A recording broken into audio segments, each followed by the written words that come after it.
मैं सच्ची कहानियाँ सुनाना पसंद करता हूँ, झूठ बोलने से बचता हूँ। मैं आपको 3-4 छोटी छोटी कहानियाँ सुना रहा हूँ।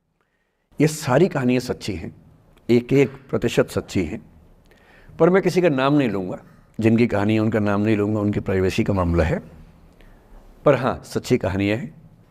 अच्छी बात है कि इन कहानियों के किरदार हम लोग नहीं बने, ईश्वर करे हम कभी ना बने, लेकिन कहानियाँ सच्ची हैं। जब मैं दिल्ली आया था 1990 में, मैं हरियाणा के एक शहर से, भिवानी से दिल्ली आया था पढ़ने के लिए। मेरे ड्रीम कॉलेज में हंसराज भी एक था, पर मेरा संयुक्त से मेरा एडमिशन जाकिर हुसैन में हुआ। मेरे अंक ठीक थे, यहाँ हो सकता था, पर मैं तो नई दिल्ली स्टेशन पे उतरा, बाहर निकला, पता लगा वहीं एक कॉलेज है, वहीं एडमिशन ले लिया मैंने। तो लोगों ने कहा कि यार कैंपस बड़ा अच्छा होता है। मैंने यार क्या फ़र्क पड़ता है, कॉलेज कॉलेज होता है, छंडो, यही छंडो में सिखाने आया हूँ आप लोगों को। ठीक है, स्टेशन से निकले वहीं कॉलेज है, मैंने घर जाना होगा तो आराम से कॉलेज से निकल जाएंगे, क्या रखा है कैंपस में। पर मेरा एक दोस्त जो मेरे साथ ही आया था उसी शहर से, उसने एडमिशन हंसराज कॉलेज में लिया।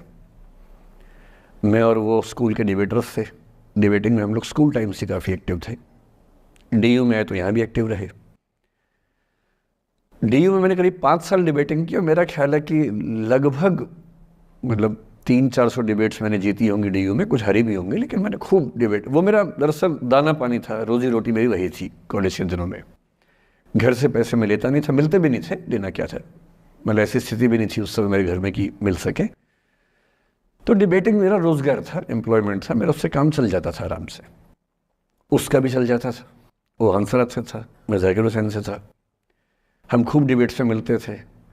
अक्सर ट्रॉफी या तो हम जीते थे या वो जीतता था, कोई भी जीते रूम पे ही आती थी, क्योंकि हम रूममेट्स थे, एक साथ ही रहते थे।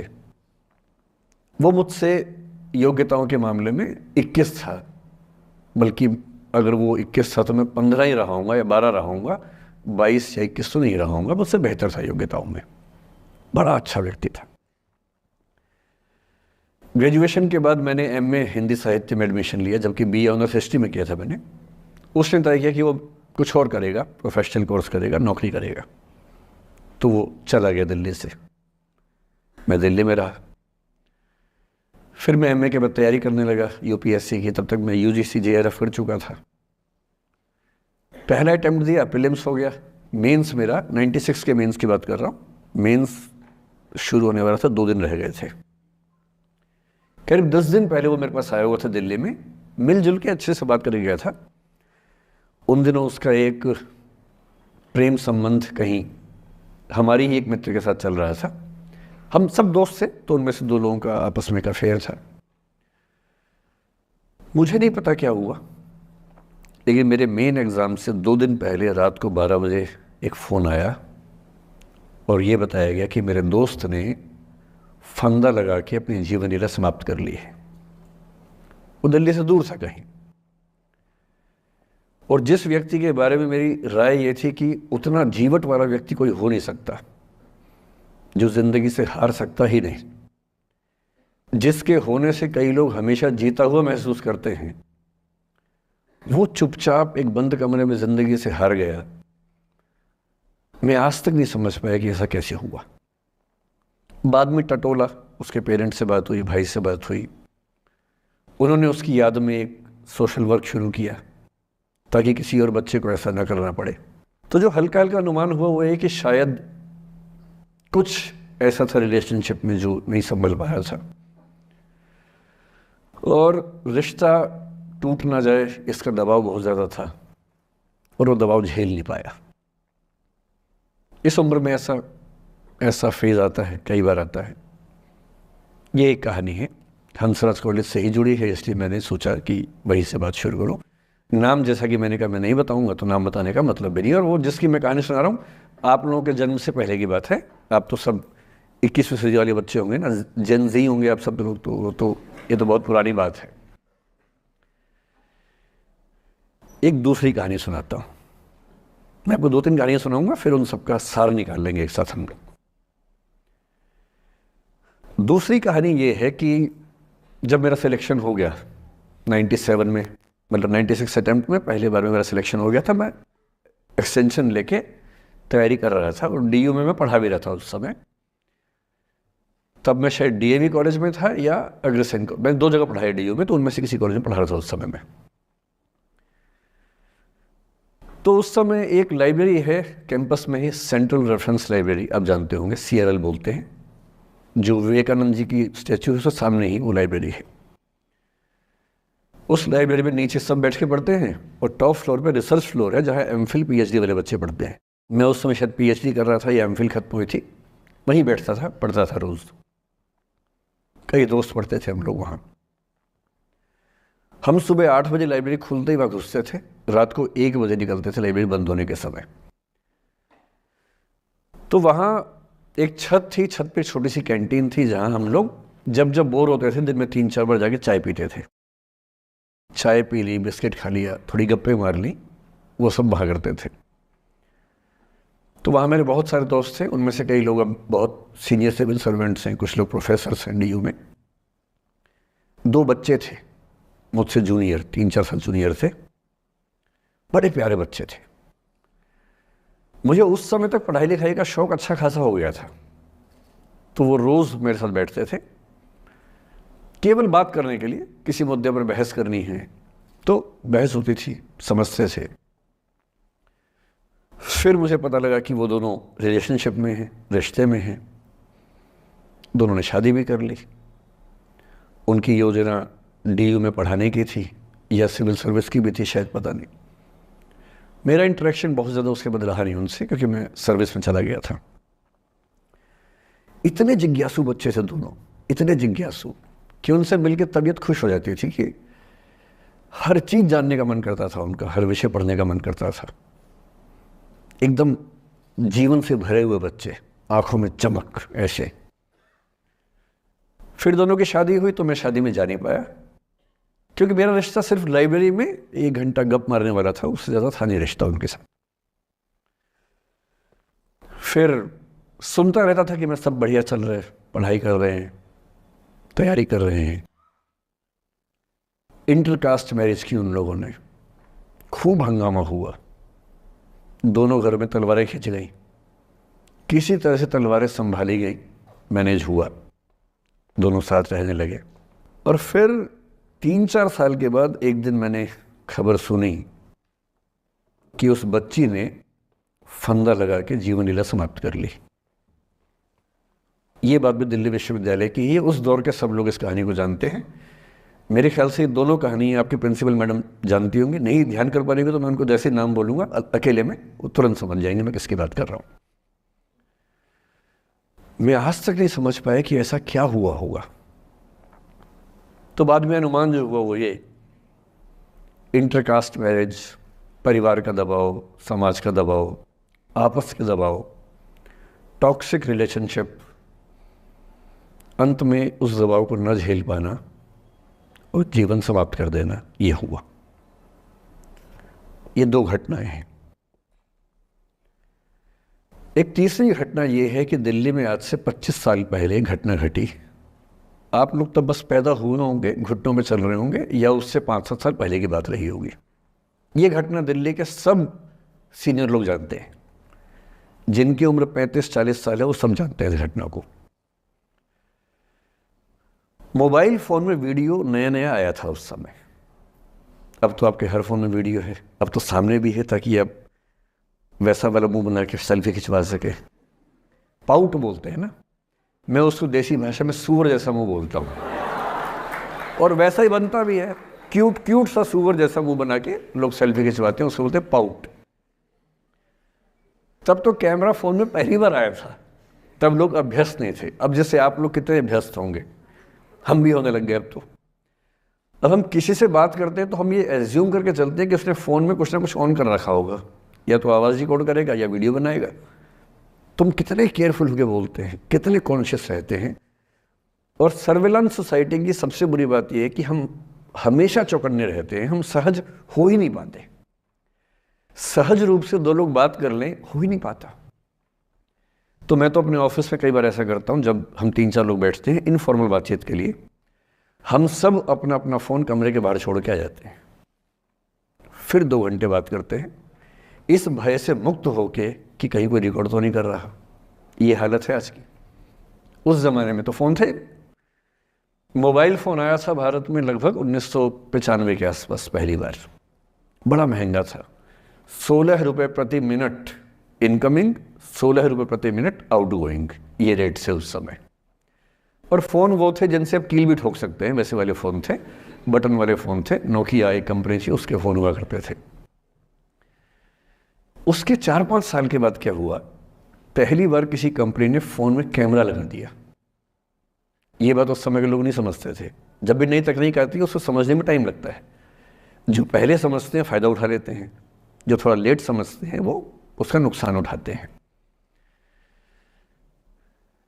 उस समय दिल्ली के एक प्रसिद्ध स्कूल में 11वीं-12वीं क्लास के 2 बच्चों में आपस में कोई रिलेशनशिप रही होगी। वो दोनों किसी ऐसी सिचुएशन में थे जो सिचुएशन बहुत ही प्राइवेट किस्म की थी, बहुत निजी किस्म की थी, जिसको पब्लिक नहीं कर सकते। कुछ फिजिकल रिलेशनशिप जैसा मामला था।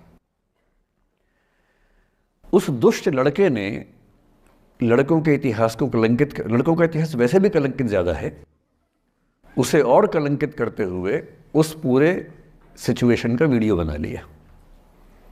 ऐसे मामलों में दुर्भाग्य है, मैं लड़का हूं इसलिए लड़के पवित्र थोड़ा ना हो जाएंगे। लड़का है, इतिहास कलंकित तो है,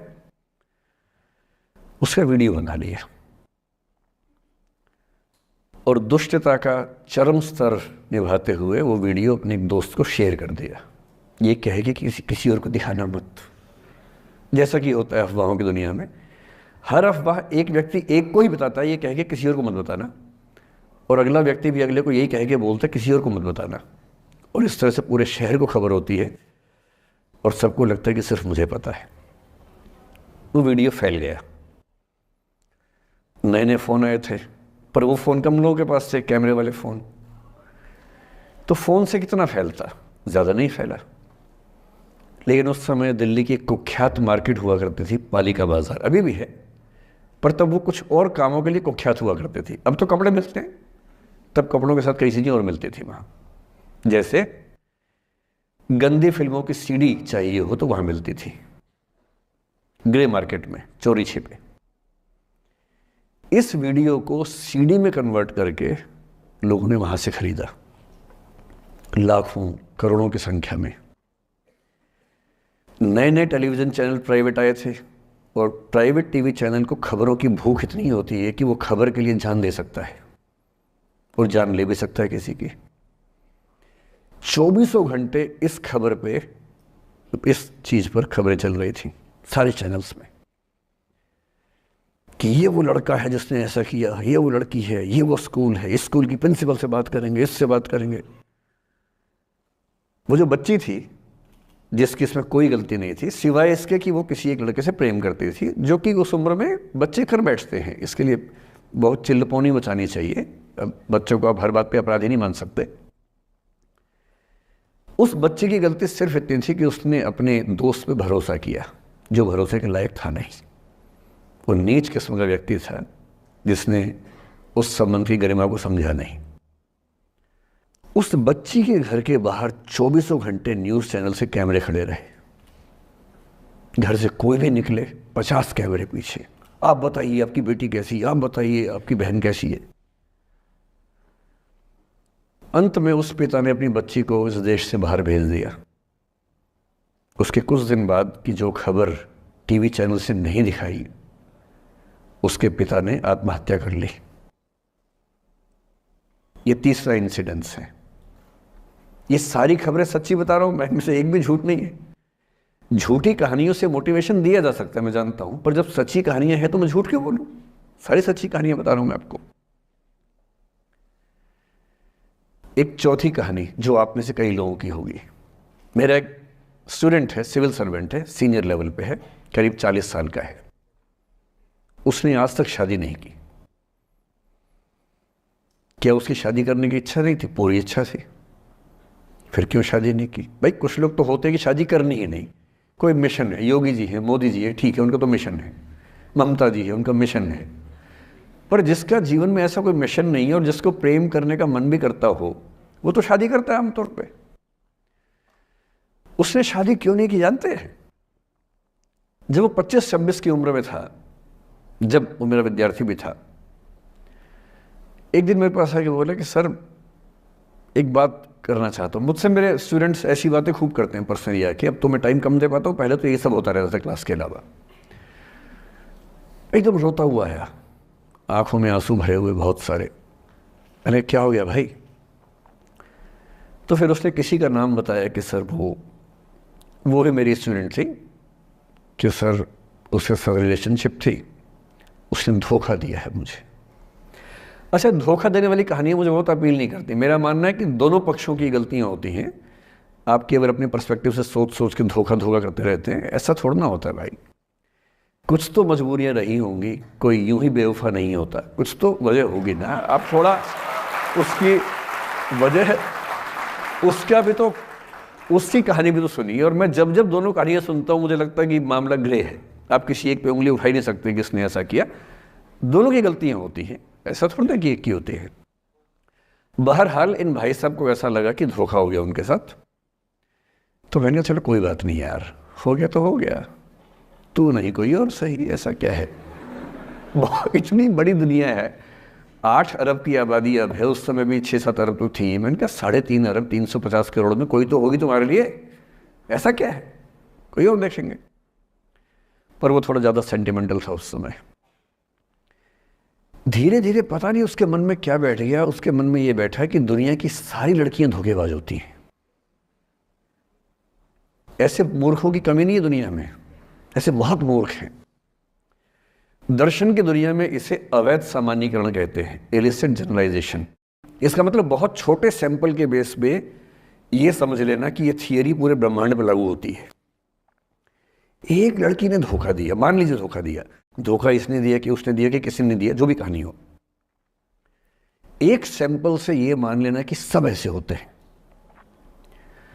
और उसके बाद से उसने कम से कम 10 बार कोशिश की, 10 लोगों से मिला, बातचीत की शादी के लिए। डेटिंग तो क्या करेगा 40 की उम्र में, लेकिन हाँ बातचीत करके देखा कि शायद रुचियाँ मिल जाएं, स्वभाव मिल जाए तो शादी के बारे में सोचें। हर बार 3-4-5 मीटिंग के बाद वापस हट जाता है। अब तो मैंने पूछना बंद कर दिया है। जब तक मैं पूछता था, बोलता था कि सर 3-4 मीटिंग के बाद लगता है कि ये भी वैसी ही है। मैंने कहा भूल जाओ भाई, उससे भूल जाओ, बात खत्म हो गई। उसके बच्चे घूम रहे हैं आजकल स्कूल में, अब तुम कम से कम शादी तो कर लो। वो भाई साहब आज तक अकेले हैं, और अब तो बाज़ार में मूल्य भी कम हो गया उनका, अब विकल्प भी ज़्यादा नहीं मिलते हैं। अब जो विकल्प मिल रहे हैं वहाँ उसकी रुचि और कम हो गई है। तो पूरी संभावना है कि वो जीवन अकेले ही गुजरेगा अब उसका। एक अंतिम एग्जाम्पल देके फिर मैं निष्कर्ष की तरफ बढ़ूँगा। मैं एक IAS ऑफिसर को जानता हूँ, 2 IPS को जानता हूँ, बहुत योग्य लोग, देश के सबसे अच्छे संस्थाओं से पढ़े हुए लोग, प्रॉपर IAS प्रॉपर IPS में नौकरी करने वाले लोग, और इन तीनों ने अपना जीवन समाप्त कर लिया नौकरी में रहते हुए। क्यों? क्योंकि नौकरी और घरेलू जो दुविधाएं थी उनको झेल नहीं पा रहे थे, ना झेल पा रहे थे, ना भूल पा रहे थे। लेट गो नहीं कर पाए तो गिव अप कर दिया। और इसलिए मुझे अक्सर लगता है कि जितनी चीज़ें हम सिखाते हैं बच्चों को, हिस्ट्री, इकोनॉमिक्स, लिटरेचर, वो सब ठीक है, उनका भी महत्व है। शायद उससे ज़्यादा महत्व इस चीज़ का है कि ये समझें कि अपने इमोशंस को कैसे मैनेज करना है। जब जीवन में ऐसा लगे कि सब खत्म हो गया है, जब जीवन में लगे कि बहुत टॉक्सिक किस्म की लाइफ हो गई है, उससे बाहर कैसे निकलें, शायद ये सबसे महत्वपूर्ण लेसन होता है जो हम सबको सीखना चाहिए। मैंने कहीं से सीखा नहीं है, ना मैंने ऐसी किताबें पढ़ी हैं। हालांकि मैंने 2 किताबें मंगवाई हैं पिछले हफ्ते, पढ़ी नहीं है अभी तक, तो मैं किताबों के बेस पे नहीं जानता कैसे सीखते हैं, लेकिन ज़िंदगी से तुम सीख सकते हैं। इन कहानियों का सबका एक ही सार है, वजह अलग अलग है। एक व्यक्ति ने इसलिए अपना जीवन समाप्त किया कि वो रिश्ता उसके हाथ से छूट रहा था। एक ने इसलिए जीवन समाप्त किया कि ये रिश्ता बन गया था पर समाज के दबाव, घर के दबाव मैनेज नहीं कर पाए। एक ने ज़िंदगी भर शादी नहीं की सिर्फ इसलिए कि वो पुरानी यादों को भूल नहीं पाया। अरे एक बार गलती हो गई तो हो गई, आगे तो संभावना जीवन में है भाई, क्यों इतना हावी रखना उसी से दिमाग के ऊपर। कुछ लोग देश की सबसे अच्छी नौकरी में होकर हर पैमाने पर सफलता की हर कसौटी पर खरा उतरने के बाद जीवन नहीं बचा पाए, क्योंकि दूसरों की नज़र में आप बहुत सफल हो जाए, अपनी नज़र में शून्य हो, तो फिर जीवन कैसे बने, जीवन कैसे बचे। इन सारी कहानियों का मूल भाव एक ही है, अगर आप खुद को हैंडल नहीं कर सकते तो दुनिया को क्या हैंडल करेंगे। दुनिया को हैंडल करने से पहले खुद को हैंडल करना सीखना पड़ता है, और उसका सबसे आसान जो रामबाण उपाय है उसको बोलते हैं द आर्ट ऑफ लेटिंग गो, जाने दो। वो अफसाना जिसे अंजाम तक लाना न हो मुमकिन, उसे एक खूबसूरत मोड़ देकर छोड़ना अच्छा। साहिर ने लिखा,